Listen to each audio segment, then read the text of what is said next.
श्री स्वामी समर्थ. आपल्याच्या या व्हिडिओमध्ये आपल्या सर्वांचे मनापासून स्वागत. आम्ही आमच्या चॅनलवर आज तुमच्यासाठी श्री स्वामी समर्थ चरित्र सारामृत मधील 11वा अध्याय घेऊन आलो आहोत. परंतु तो अध्याय सुरू करण्यापूर्वी तुम्ही जर आपल्या चॅनलवर नवीन असाल तर चॅनलला सबस्क्राइब करायला विसरू नका. चला तर सुरू करूया. श्री गणेशाय नमः. मागील अध्याय वर्णिले. बाळप्पा मुरगोडी आले, पुण्यस्थानी राहिले 3 रात्री आनंदे. या श्लोकाचा अर्थ असा की या अध्यायाची सुरुवात श्री गणेश वंदनेने होते. मागील अध्यायात बाळप्पा मुरगोडी यांची कथा सांगितली होती. ते आता एक पुण्यस्थानी म्हणजे तीर्थक्षेत्री आले आणि तिथे त्यांनी 3 रात्री आनंद व श्रद्धेने व्यक्त केल्या. याचा अध्यायातील दुसरा श्लोक म्हणजे तेथे कळला वृत्तांत अक्कलकोटी साक्षात यतिरूपे श्री दत्त वास्तव्य संप्रत करीताती.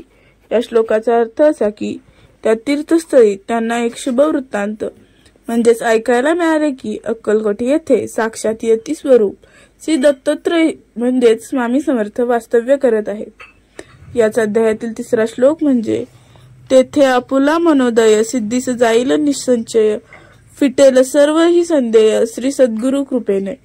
या श्लोकाचा अर्थ असा की जर तू अक्कलकोटात जाशील तर तुझ्या अंतकरणातील इच्छा नक्कीच पूर्ण होईल आणि सर्व शंका संदेह श्री सद्गुरूंच्या कृपेने निघून जातील. याचा अध्यायातील 4था श्लोक म्हणजे घरी मुरगोडी विप्न बाळप्पासी सांगतात गाणगापूर विख्यात महाशस्त्र भीमातिरी. या श्लोकाचा अर्थ असा की मात्र मुरगोडी येथील एक ब्राह्मण बाळप्पाला सुचवतो की भीमा नदीच्या काठी असलेले गाणगापूर हे महत्वाचे व प्रसिद्ध क्षेत्र आहे. याचा अध्यायातील 5वा श्लोक म्हणजे तेथे आपण जाऊनी बैसावे हो अनुष्ठानी श्री गुरु स्वप्नी येऊनी सांगती तैसे करावे. या श्लोकाचा अर्थ असा की त्यामुळे तुम्ही गाणगापूरला जाऊन अनुष्ठान करा, कारण बरेच लोक म्हणतात की तिथे श्री गुरु स्वप्नात येऊन मार्गदर्शन करतात. याच अध्यायातील 6वा श्लोक म्हणजे मानला तयासी विचार निघाले तेथुनी सत्वर जवळी केले गाणगापूर परम पावन स्थान ते. या श्लोकाचा अर्थ असा की बाळप्पाने त्या ब्राह्मणाचा विचार मानला आणि लगेचच गाणगापूरला जाण्यासाठी प्रस्थान केले. गाणगापूर हे एक परम पवित्र स्थान आहे.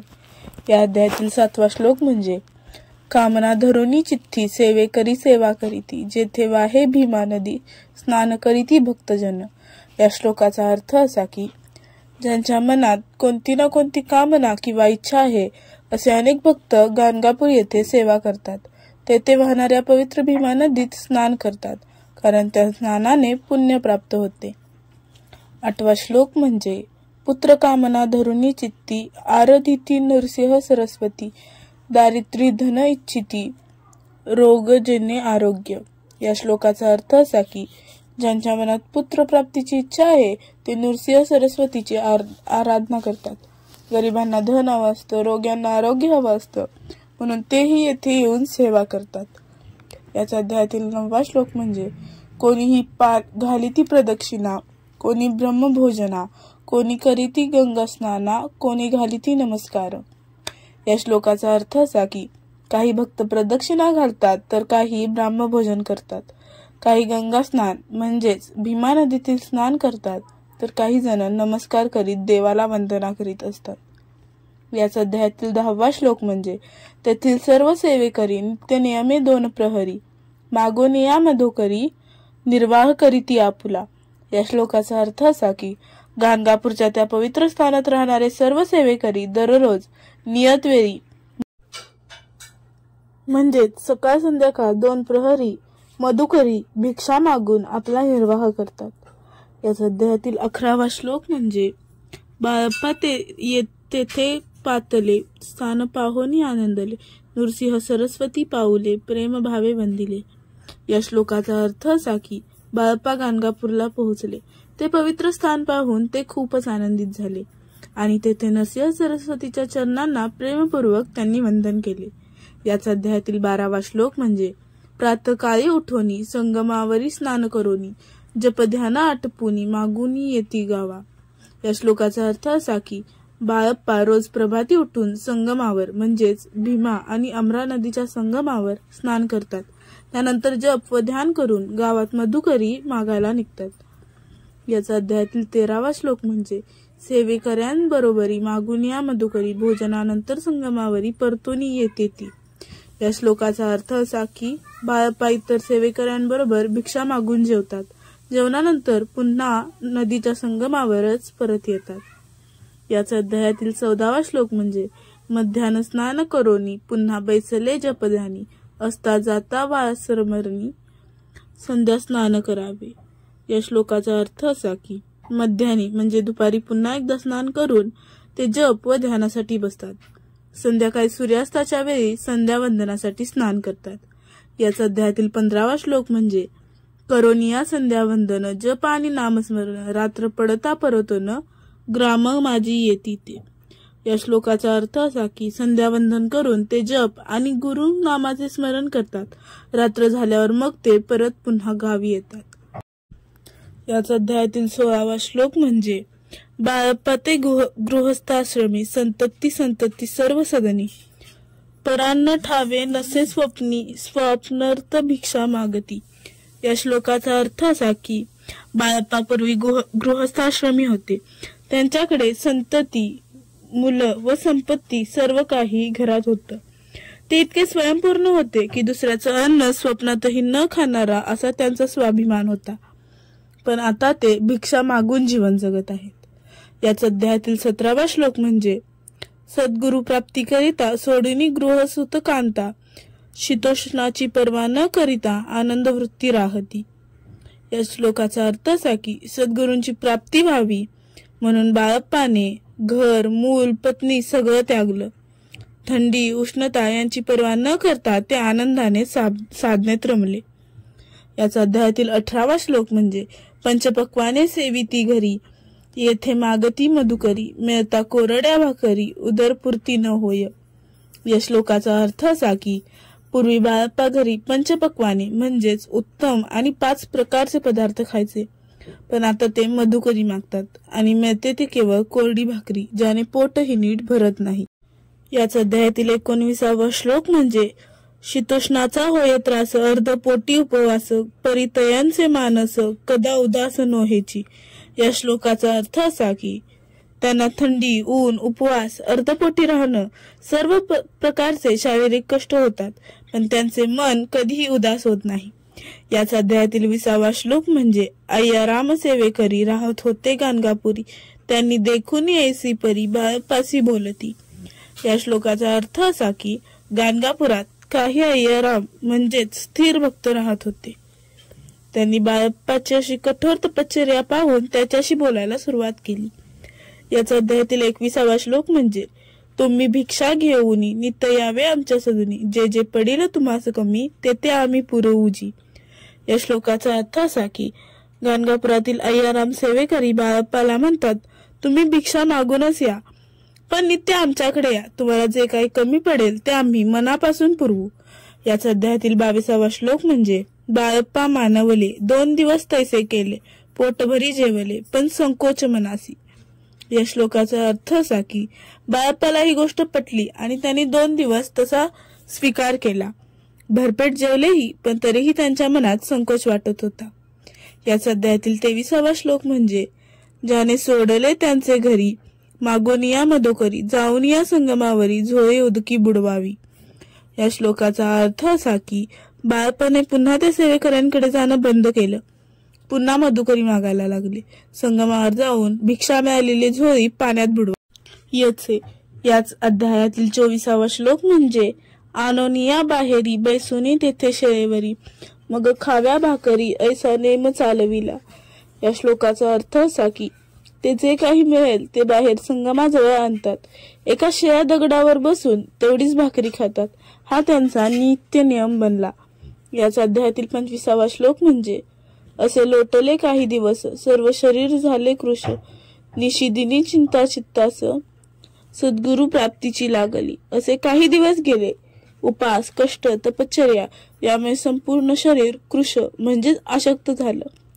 पण रात्री सुद्धा त्यांचे चित्त फक्त एकाच चिंतेने भरलेले होते ते म्हणजे सद्गुरूंची कृपा प्राप्ती। याच अध्यायातील 26वा श्लोक म्हणजे घरदार सोडिले वनिता पुत्रा त्यागिले अतिरंतर कष्ट सोशिले सद्गुरु कृपा नोहेची। या श्लोकाचा अर्थ असा की बाळपाने आपलं घर, पत्नी, मुले सर्व त्यागलं। ते अत्यंत अवर्णनीय कष्ट सहन करत होते, तरीही त्यांना सद्गुरूची कृपा प्राप्त झालेली नव्हती। याच अध्यायातील 27वा श्लोक म्हणजे हीच आपुले प्राक्तन भोग भोगावी दारुण पहावे सद्गुरु चरण ऐसे पुण्य नसेची। या श्लोकाचा अर्थ असा की माझं प्राक्तन म्हणजेच माझ्या पूर्वजन्मीचं कर्म खूपच दुर्बल व हीन असावं, म्हणून मला हे भयंकर दुःख भोगावे लागत आहेत। माझं इतकंही पुण्य नाही का की मला सद्गुरूंचे चरण दर्शन मिळावं। याच अध्यायातील 28वा श्लोक म्हणजे असे विचार निषेधिनी येती बाळप्पाचे मनी तथापि कष्ट सोसूनी नित्य नेम चालविला। या श्लोकाचा अर्थ असा की या प्रकारचे विचार रोज रात्री त्यांच्या मनात येतात, तरीही त्यांनी कष्ट सहन करत आपला सेवा नियम नित्यपणे चालूच ठेवला।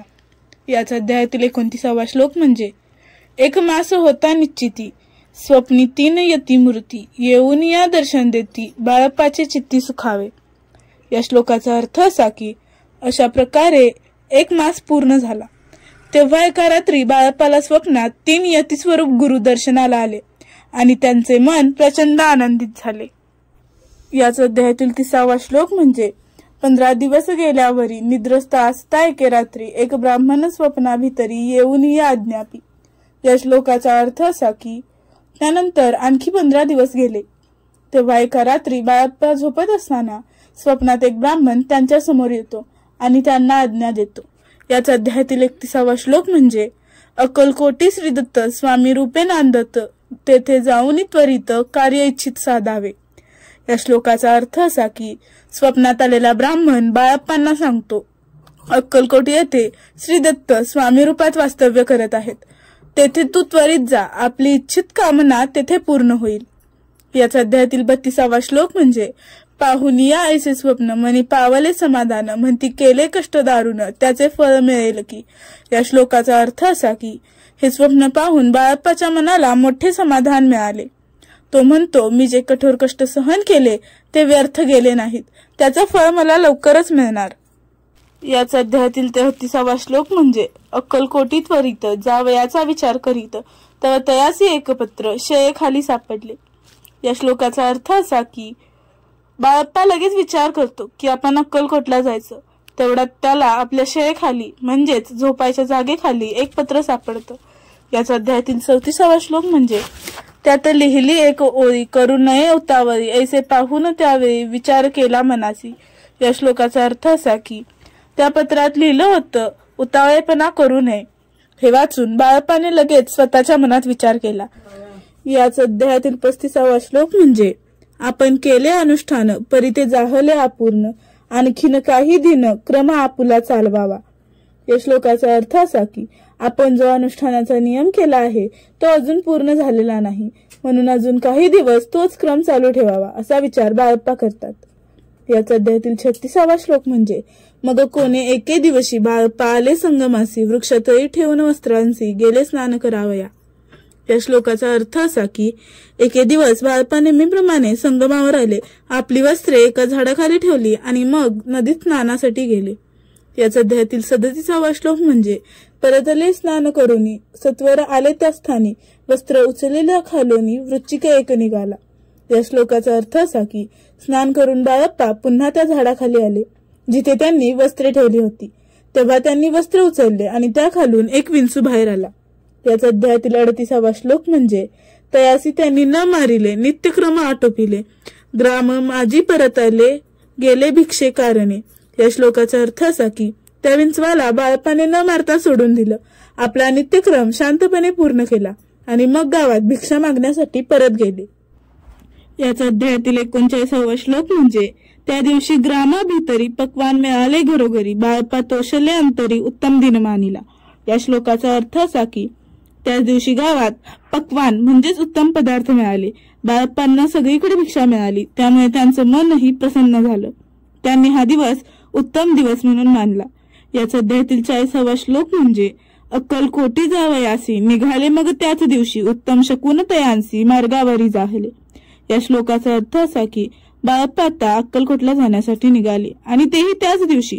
प्रवासात त्यांना उत्तम शकून म्हणजे चांगली 3 चिन्ह व घटनांचं दर्शन झालं। याचा अध्यायातील 41वा श्लोक म्हणजे चरण चाली चालोनी अक्कलकोटी दुसरे दिनी बाळप्पा पोचले येऊनी नगरी रम्य देखिली। या श्लोकाचा अर्थ असा की बाळप्पा पायी चालत दुसऱ्या दिवशी अक्कलकोट येथे पोहोचले। तिथे त्यांनी ती रम्य नगरी म्हणजेच अक्कलकोट पाहिलं। ती नगरीच परम शांत व पवित्र वाटली। याच अध्यायातील 42वा श्लोक म्हणजे जेथे नरसिंह सरस्वती यते रूपे वास करीते तेथे सर्व सौख्य नांदती आनंद भरला सर्वत्र। या श्लोकाचा अर्थ असा की ही ती नगरी आहे जिथे नरसिंह सरस्वती यती रूपात म्हणजे स्वामी रूपात वास्तव्य करत आहेत। त्यामुळे तिथे सर्व प्रकारचे सौख्य नांदते आणि सर्वत्र आनंद भरलेला असतो। याचा अध्यायातील 43वा श्लोक म्हणजे तया नगरीच्या नारी कामधंदा करिता घरी गीत गाऊनी परोपरी स्वामी महिमा वर्णिती। या श्लोकाचा अर्थ असा की त्या नगरीतील स्त्रिया आपले घरकाम करताना स्वतःहून गीत गातात आणि त्या गीतातून स्वामी समर्थांचा महिमा वर्णतात। याचा अध्यायातील 44वा श्लोक म्हणजे दूरदेशीचे ब्राह्मण वैशारिक इतर वर्ण स्वामी महिमा ऐकून दर्शनाते धावती। या श्लोकाचा अर्थ असा की दूरदेशी सर्व ब्राह्मण वैश्य आणि इतर सर्व वर्णांचे लोक स्वामींचा महिमा ऐकून दर्शनासाठी धावत येतात। याच अध्यायातील 45वा श्लोक म्हणजे तयांची जाहली गर्दी यात्रे उत्तरे घरोघरी नाम घोषे ते नगरी रात्रंदिन गजबजे। या श्लोकाचा अर्थ असा की अक्कलकोट नगरीत स्वामी दर्शनासाठी मोठी गर्दी जमलेली होती। यात्रा चालू असताना भक्त घरोघरी उतरले होते। संपूर्ण नगरात दिवस रात्र स्वामी समर्थ या नामघोषाने गजर होत होता। याचा अध्यायातील 46वा श्लोक म्हणजे राजे आणि पंडित शास्त्री वेदांत येत तैसे भिक्षुक गृहस्थ स्वामी दर्शनाकारणे। या श्लोकाचा अर्थ असा की राजे पंडित शास्त्री वेद विद्वान असे उच्च लोकही येतात तसेच भिक्षुक व सामान्य गृहस्थ सुद्धा स्वामींच्या दर्शनासाठीच येतात। याचा अध्यायातील 47वा श्लोक म्हणजे कान फाटे नाथपंथी संन्यासी फकीर येती रामदासी अगोरपंथी दर्शना येती स्वामींच्या। या श्लोकाचा अर्थ असा की कान फाटे म्हणजेच नाथ संप्रदाय संन्यासी फकीर यती रामदासी अघोरपंथी असे सर्व प्रकारचे साधू आणि पंथीय लोक स्वामींच्या दर्शनासाठी येतात। याचा अध्यायातील 48वा श्लोक म्हणजे कोणी करीते कीर्तन गायन आणि वादन कोणी भजनी नाचून स्वामी महिमा वर्णती। या श्लोकाचा अर्थ असा की काही भक्त कीर्तन करतात काही गायन व वादन करतात तर काही भक्तजन नाचत असतात स्वामींचा महिमा गात असतात। याचा अध्यायातील 49वा श्लोक म्हणजे तया क्षेत्रीचं महिमान केवी वर्णू मी अज्ञान प्रत्यक्ष जे वैकुंठ भुवन स्वामी कृपेने जाहले। या श्लोकाचा अर्थ असा की या क्षेत्राचा म्हणजेच अक्कलकोटचा महिमा मी अज्ञानी काय वर्णू कारण हे तर स्वामी कृपेने प्रत्यक्ष वैकुंठच झाला आहे। याच अध्यायातील 50वा श्लोक म्हणजे पुण्य पावन देखून नगरी बाळपत तोषले अंतरी पूर्व पुण्यतयांचे पदरी जन्म सार्थक जाहले। या श्लोकाचा अर्थ असा की अशी पुण्यभूमी पुण्यनगरी पाहून बाळप्पाचं मन अंतर्बाह्य प्रसन्न झालं। त्याला वाटलं हे पूर्वजन्मीच्या पुण्याचं फळ आहे माझा जन्म आता खऱ्या अर्थाने सफल झाला। याचा अध्यायातील 51वा श्लोक म्हणजे बाळप्पा होऊनी सेवेकरी स्वहस्ते करील श्रीच्या करी ती मधुर कथा चतुरी पुढील अध्याय परसावी। या श्लोकाचा अर्थ असा की बाळप्पा आता स्वामींचा सेवेकरी बनतो तो स्वतःच्या हातांनी श्री स्वामी समर्थांची सेवा करतो। ही मधुर आणि शांत कथा पुढील अध्यायात म्हणजेच 12व्या अध्यायात सांगितली जाईल। याचा अध्यायातील 52वा श्लोक म्हणजे जयाचा महिमा अगाध तो केवळ सच्चिदानंद विष्णू शंकरी अभेद मित्रत्व ठेवतो जन्मवरी। या श्लोकाचा अर्थ असा की स्वामी समर्थांचा महिमा अगाध आहे म्हणजे अंत न लागणारा ते सच्चिदानंद स्वरूप आहेत सत्य चैतन्य आणि आनंद यांचं साकार रूप विष्णू व शंकरांमध्ये भेद न ठेवणारे आणि जो त्या समर्थ स्वरूपाशी मित्रत्व ठेवतो त्याचा जन्म सफल होतो। याचा अध्यायातील 53वा आणि शेवटचा श्लोक म्हणजे इति श्री स्वामी समर्थ चरित्र सारामृत श्री नाना प्राकृत कथा संमत श्रोते सदा परिसोत एकादश अध्याय गोढा। या श्लोकाचा अर्थ असा की अशी ही स्वामी चरित्र सारामृताची गाथा नाना विविध साध्या सोप्या भाषेतील कथा व घटनांनी भरलेली आहे। हे श्रोत्यांनो, ती सदैव ऐकत रहा, कारण हा एकादश अध्याय अत्यंत गोड, भावमय आणि अमृत स्वरूप आहे। श्री स्वामी समर्थ। पुन्हा भेटू पुढच्या व्हिडिओमध्ये। स्वामी महाराजांची कृपा आपल्यावर सदैव राहो।